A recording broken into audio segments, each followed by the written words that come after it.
ధర్మేంద్ర ప్రధాన్. కర్నూలు జిల్లా Adoni sub register కార్యాలయం ఎదుట దస్తావేజు లేఖరులు ధర్నా నిర్వహించారు. రిజిస్ట్రేషన్ ప్రక్రియలో తమ ప్రమేయం లేకుండా నేరుగా యజమానులే రిజిస్ట్రేషన్ చేసుకునేలా ప్రభుత్వం తీసుకొచ్చిన జీవో నంబర్ 369ని రద్దు చేయాలని డిమాండ్ చేశారు. ఈ నిర్ణయం వల్ల తమ జీవనోపాధికి ముప్పు ఏర్పడుతోందని ఆవేదన వ్యక్తం చేస్తూ ప్రభుత్వం పునరాలోచించాలని కోరారు.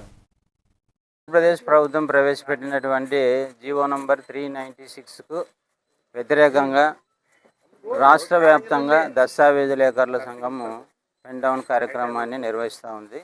ఈరోజు 6వ రోజు. దీని అనుబంధంగానే ఆదోని సబ్ రిజిస్టర్లో ఆదోని దస్తావేజు లేఖరుల సంఘం కూడా కంటిన్యూగా కొనసాగిస్తూ ఉన్నాము.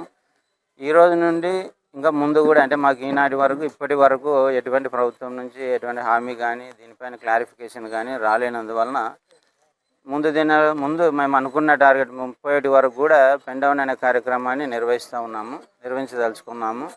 కాబట్టి దీనిపైన ప్రభుత్వము స్పందిస్తే మంచిదనే ఆలోచనతో ఎదురు చూస్తూ ఉన్నాము. మీ రిజిస్ట్రేషన్ సేవా కేంద్రాల వలన ప్రజలకు సరైన అవగాహన లేక ఇబ్బంది వస్తుందనే ఆలోచనతో మేము ఈ బంద్ నిర్వహిస్తూ ఉన్నాము. దాన్ని వ్యతిరేకించడం కానీ చేయడం లేదు. అంటే జీవో నెంబర్ 396ని వ్యతిరేకిస్తున్నాము. వాళ్ళు ఖచ్చితంగా రిజిస్ట్రేషన్లు చేసుకోండి, పబ్లిక్ రావాలి, ఆఫీసులో డైరెక్ట్ చేసుకోండి అనే దాన్ని ఖండించడం లేదు. ఎందుకంటే ప్రభుత్వం చర్య పైన మాకు అధికారం లేదు. కాబట్టి మా పరిధిలో మా ఉపాధి కోల్పోదామనే ఆలోచనతోనే ఈ జీవో నంబర్ని వ్యతిరేకిస్తూ ఉన్నాం.